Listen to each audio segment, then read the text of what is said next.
In today's video, I'm going to teach you how to cancel Softr subscription. By the end, you'll know exactly where to go, what to click, and what to expect after you cancel, so there are no surprises on your next billing date.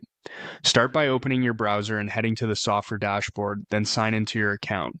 If you're part of more than one workspace, make sure you're in the correct one before moving on, since subscriptions are tied to a specific workspace. Once you're in, look toward the bottom left corner of the screen for your profile area. It usually shows your avatar or initials. Click that to open the account menu. This is where Softr keeps key workspace controls, and it's the quickest route to your subscription details. From that menu, choose Plan and Billing. This takes you to the billing page for the current workspace. Give it a moment to load. You should see your current plan, renewal date, and payment details.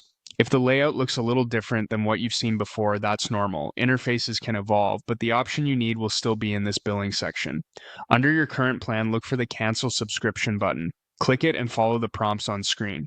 Software may ask you to confirm the workspace you're canceling, select a reason, or review what you'll lose by canceling. You might also see options to downgrade or pause instead. If you're sure you want to stop future charges, continue with the cancellation flow and confirm. After you confirm, you should see a message indicating the cancellation was successful.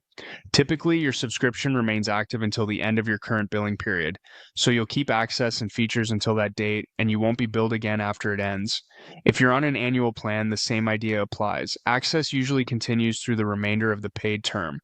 Refunds, if any, depend on Softr's current policy, so review the details shown during the prompts. It's a good idea to verify that the billing page now reflects the change. Look for a canceled status or an updated renewal line, and watch for a confirmation email to your account inbox.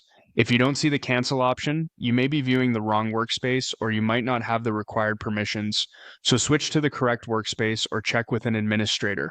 That's all there is to it. Go to the dashboard, open your profile menu, head to Plan and Billing, then cancel under your current plan and confirm. For peace of mind, consider canceling a few days before your renewal date. You can always return to the same billing page later if you decide to reactivate. Thanks for watching, and I hope this helped.